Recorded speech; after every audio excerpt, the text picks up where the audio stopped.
Well, first I want to acknowledge the absolutely amazing directors that I have had the opportunity to be here with. And Julie Weaver, my goodness, I have watched your excellence for many years at Career Conference and never thought I would get the privilege to be in the top 3 with you and your awesomeness. It is truly a privilege, and you are a remarkable leader. And to the nationals that have blessed us with their hearts and training so far this conference, thank you for paving the way and being the leaders you are. To even share a small speck of the stage with you is one of the most humbling moments of my life. Thank you so much.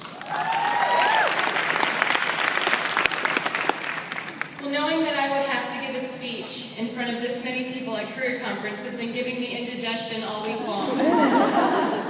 I can tell you for certain that I would not be here representing one of the top units if it weren't for some really special people. First, only God can multiply the type of momentum and energy we have right now. Only God.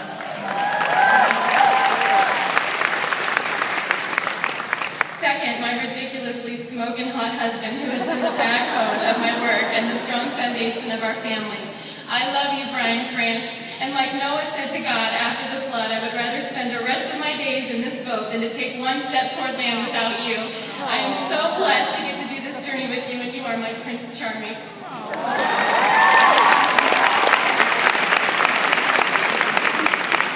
My amazing family has been so supportive to me. My sister, working as my office and meeting assistant for the last few years, and my parents supporting me with words of affirmation and often babysitting.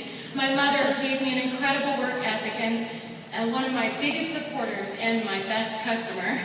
My dad, who taught me to laugh and gave me a heart and love for people that has molded me into who I am today.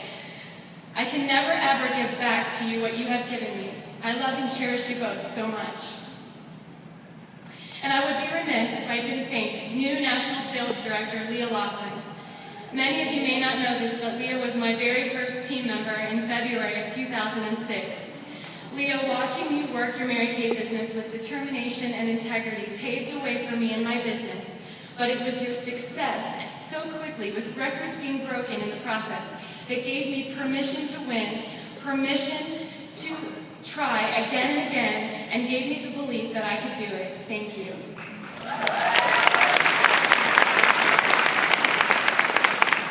My mentors in this business, Pam Shaw and Julia Burnett.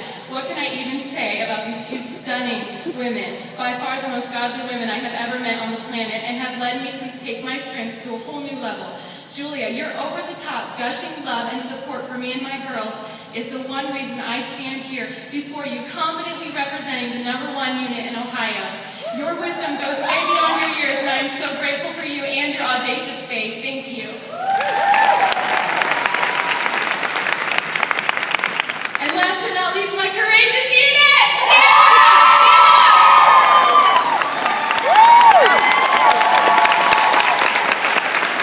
You ladies have made me extend my thoughts of what can happen in 1 month, and the difference any one person can make. You are a blessing to me. You have made this happen. You are my true joy, and I hope and pray that I represent you well on this stage and the seminar stage to come. You are stinking awesome!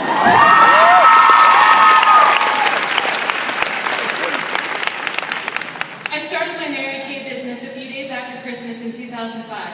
A friend of mine from high school came to my house to have a double facial with me and my best friend. She introduced me to the product, and I bought some. She introduced me to Mary Kay, and I listened. And she asked me to help her with a goal, and I did. I signed a goal poster of hers that had a car on it. Saying that I would help her was a powerful visual for me. That car poster was a powerful visual for me. And I wanted to help. And after a few conversations on the phone, I signed up to make some extra money. At the time, I was staying at home I was a stay-at-home mom, recently laid off from my full-time job, and nursing my 8-month-old son, Alex, and volunteering at my church.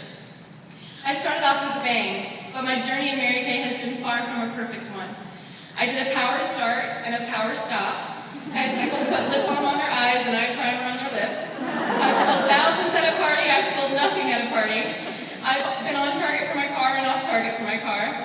Consistency was not a word in my vocabulary, and I started to see that taking 1 step forward and 3 steps back was really wearing on my confidence. I continued this on-again, off-again pattern for over 3 years until January 5th, 2009. I remember exactly what I was wearing, I remember exactly what I was feeling, and I remember exactly the decision I made. Shape up or ship out. I was tired, I was sad, and I was done. Done being the girl who wished but didn't do, who hoped but didn't make it happen. I remember God screaming at me that day, if nothing changes, nothing changes. So I made a decision. I made it not optional to give up or quit. I wasn't going to have one foot in and one foot out anymore. You may have all heard the story, I'm sure you've heard the story of the big fat mouse and the little lively mouse were hopping along together when they had the misfortune of jumping into a pail of fresh milk. They swam for hours and hours, hoping to get out somehow, but the sides of the pail were steep and slippery and death seemed to be certain. When the big mouse was exhausted, he lost courage. There seemed no hope of rescue.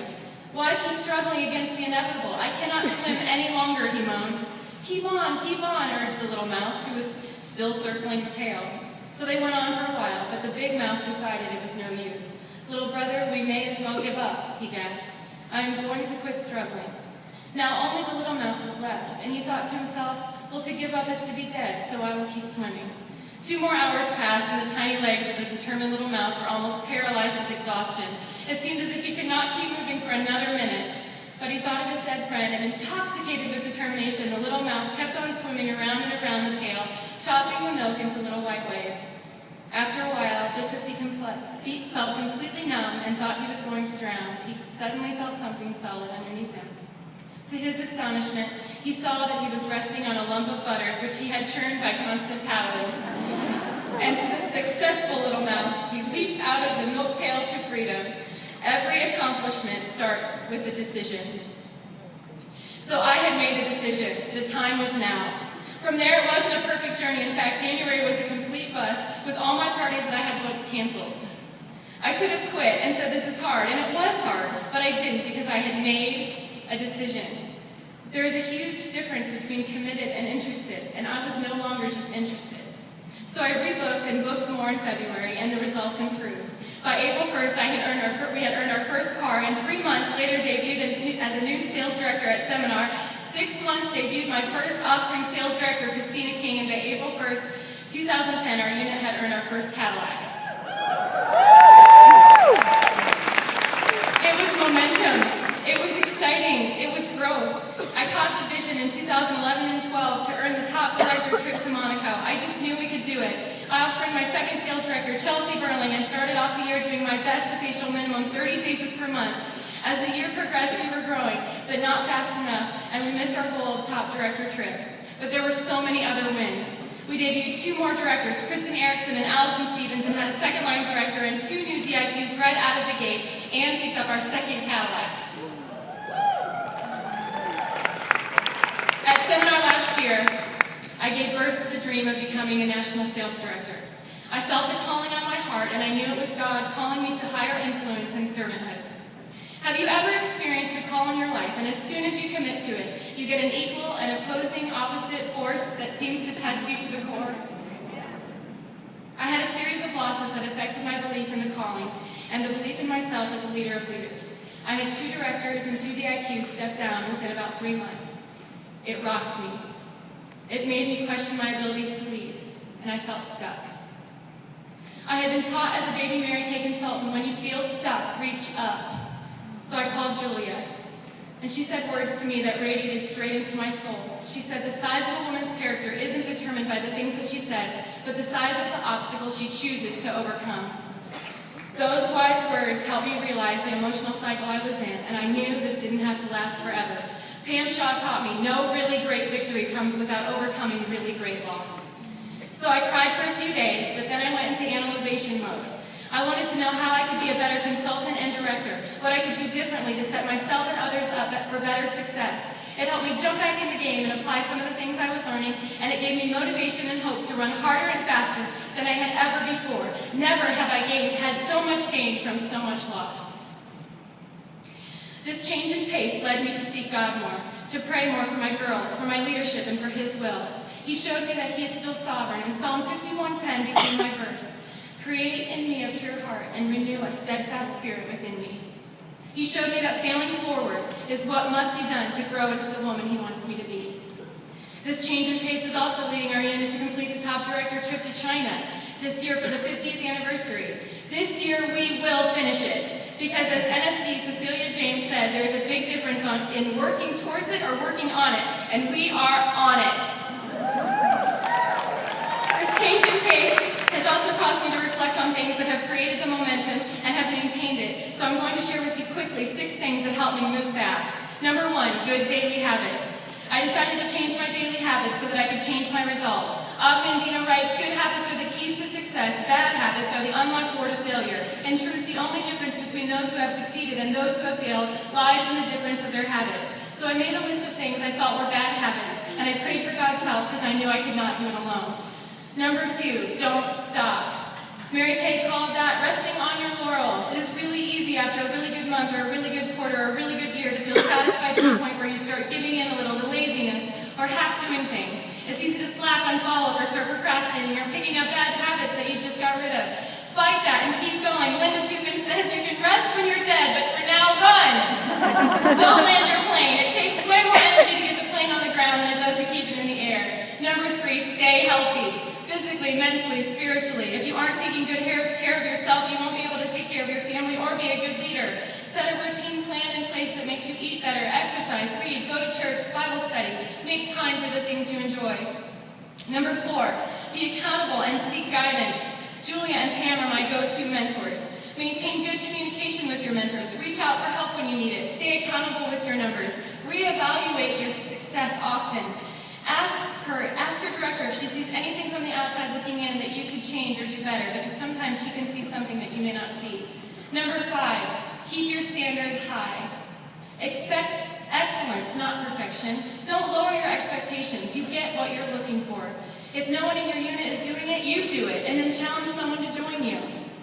And number 6, have a blast at your parties. Your enthusiasm will be contagious and last longer than the effects of their moisturizer. So be passionate about what you're doing so others can feel it at your appointments. Sean Key said it best, have fun at your parties and don't be weird. When I sat down to write the speech, I was reminded of how I began this business. A brand new beauty consultant, scared to even buy my starter kit, unsure of what was going to be around the corner, but excited at the possibilities. I remember my first skincare class that was absolutely terrible, and feeling like I maybe had made a mistake. I remember getting scared to pick up the phone and to call and get a booking. I remember being afraid to check in with a customer to see how she was doing. I remember growing, getting my first car, becoming a director. It's been like a dream.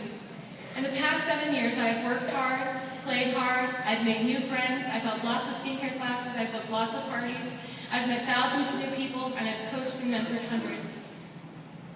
I love being a consultant, and I love being a director. But Mary Kay said, don't limit yourself. Many people limit themselves to what they think they can do. You can go as far as your mind lets you. What you believe, remember, you can achieve. Well, I believe that we will become a national area this year.